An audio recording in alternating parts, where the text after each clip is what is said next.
Vamos agora conversar com André Perekmanes. Ele é professor de Direito Penal da PUC do Rio de Janeiro. Professor, bem-vindo, boa tarde. Qual que é a expectativa do senhor, dada a rejeição, desses recursos das defesas? A Dani deu o que a gente espera daqui para frente, de novos recursos que podem ser impetrados, para usar o termo jurídico, nos próximos dias. Embargos infringentes não são cabíveis nesse caso, ou são? Boa tarde. Boa tarde. Não são cabíveis, como a Daniela falou muito bem, aliás, fez muito bem o meu trabalho já. Os embargos infringentes, no regimento interno do Supremo Tribunal Federal, eles têm uma regulação um pouquinho diferente do processo comum, por assim dizer.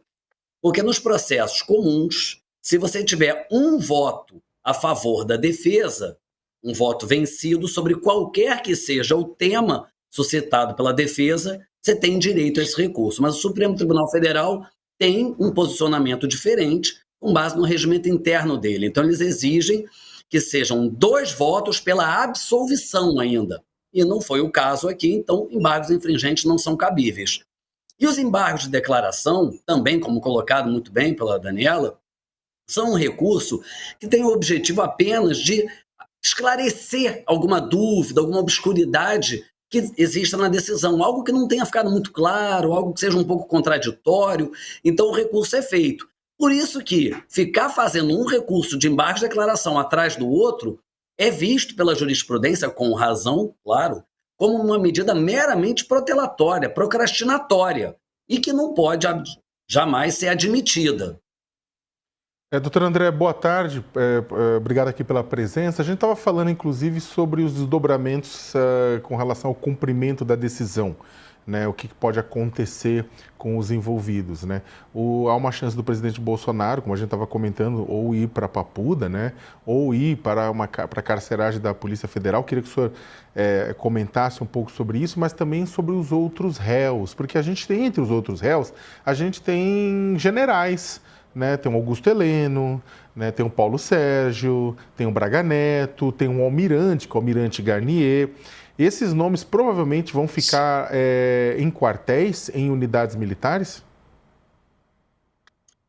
Olha, Sakamoto, possivelmente. É o que foi que a gente já viu com o Braga Neto durante o cumprimento da prisão preventiva dele. Me parece uma medida recomendável, né? Vamos lembrar que a imposição de uma pena, ela tem uma função tríplice, ela não é uma mera retribuição. Claro que tem um aspecto de punição, de retribuição, mas tem um aspecto também de intimidação e o aspecto de ressocialização. Então, é recomendável que militares de alta patente fiquem em locais adequados, assim como um ex-presidente da República, que, por pior que seja o crime praticado, também não seja misturado com outros presos que podem, enfim, até hostilizá-los, Quer dizer, o impacto da ação de um presidente ou de um ex-presidente na República é imensurável na população. Então, até por uma questão de segurança, é recomendável que ele fique isolado. Dani. Professor Dani Lima, obrigada pela presença aqui, pela generosidade nas citações.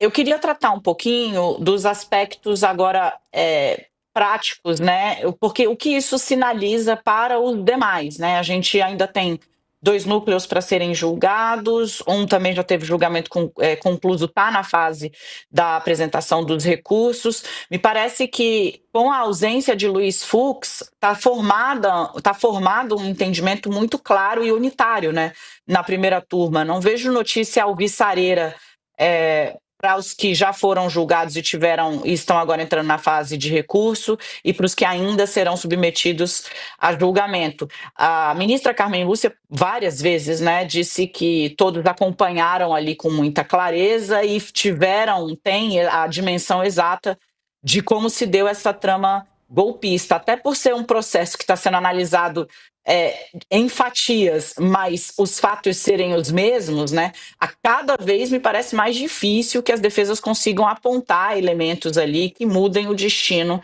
dos que foram denunciados e tiveram a denúncia aceita pela primeira turma do Supremo Tribunal Federal. Daniela, eu acho assim, sem dúvida nenhuma que a primeira turma ela está bastante unida.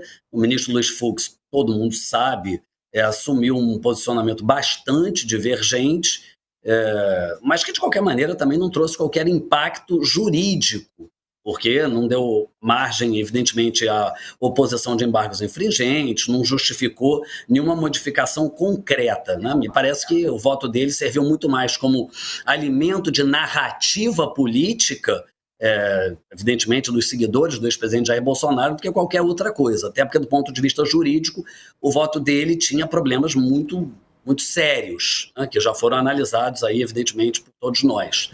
Agora, é sempre bom também a gente saber e ter em mente que, muito embora a existência de um golpe ou de uma tentativa de golpe de Estado esteja muito consolidada e já devidamente reconhecida pelo Supremo Tribunal Federal, isso não impede que o Supremo Tribunal Federal, na análise da situação individualizada de cada réu, possa imaginar, por exemplo, que um ou outro acusado não tenha participado. Quer dizer, uma coisa é a existência do golpe, da tentativa de golpe, a outra é a efetiva participação de cada um dos denunciados. Agora, de todos que foram julgados até agora, me parece que o Supremo Tribunal Federal, vinculou, né, em sua grande maioria, os réus a todos os fatos, né? Porque, de fato, essa tentativa de golpe ela foi objeto de uma pluralidade de ações, pluralidade de agentes também. Agora, André, muita gente pergunta, né, para os jornalistas que cobrem política, a gente sai e pega aí carro de aplicativo, táxi, a pergunta que sempre vem é quando Bolsonaro vai ser preso? Se Bolsonaro vai ser preso, quando será? O senhor, com sua experiência, né, diante dessa negativa de recurso, dá para precisar quando haverá uma prisão do ex-presidente? Olha, essa é a pergunta de $1 milhão, né? Mas eu acredito que esse ano, com certeza, não existem recursos mais que possam atrasar o processo. Então, em teoria, eu acredito até que isso possa acontecer no mês de novembro.